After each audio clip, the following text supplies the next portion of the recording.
Yo mga idol, kamusta? Sports Talk PH nga pala. Ang banat ni McGregor, pag-usapan natin yan mga idol. Ngunit bago ang lahat ay huwag kakalimutang mag-subscribe at i-click ang notification bell button for more sports talk.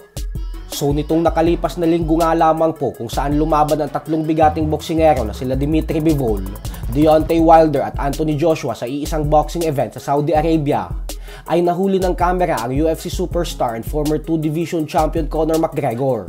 Nakausap ang football superstar na si Cristiano Ronaldo at ang Arabong bilyonaryo.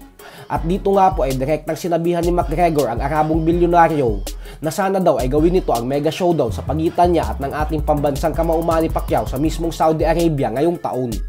Subalit birada nga po ni McGregor na sabihan daw ng mga ito si Pacquiao na magpalaki ng bayag at magkaroon ng tapang na labanan siya sa mas mataas na dibisyon. Kasi siya naman daw itong dadayo sa boxing tapos mundo daw talaga ni Pacman ang kanyang papasukin. Giit pa nito na kung gusto daw ni Pacquiao na magtuo sila sa mismong dibisyon ng ating pambansang kamao sa 147-pound welterweight division, ay dapat daw payagan siya ni Pacquiao na gamitin ang ilan sa mga sandata niya, katulad ng pagsipa. Nang sa ganun umano ay maging patas ang kanilang bakbakan ni Pacquiao. Tinawag din ni McGregor na isang daga ang ating pambansang kamao gawa ng gusto daw siya nitong pababain ng dibisyon. Sa madaling salita mga idol ay alam mismo ni McGregor sa kanyang sarili na may kalalagyan siya pag hinarap niya si Pacquiao sa mismong dibisyon nito. Kaya humihingi siya ng partida. Humihingi ito ng kondisyon na kung sa dibisyon ni Pacman gaganapin ang laban nila, ay dapat payagan siyang gamitin ang kanyang paa sa laban. At kung pure boxing lang talaga ang gagawin, ay dapat umakyat daw si Pacquiao sa mas mabigat na dibisyon upang doon silang dalawa magtagpo.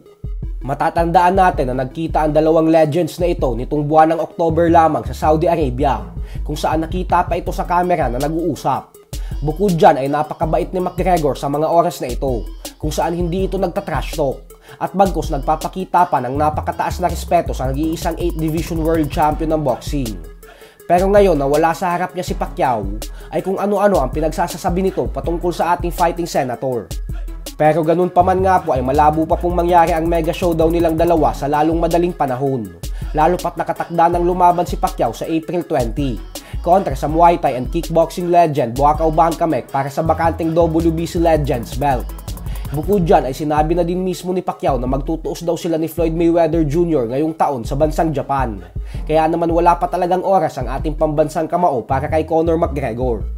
Sa kabilang banda naman mga idol ay magandang balita naman nga po para sa ating pambato na si former WBC Featherweight World Champion Mark Magnifico Magsayo.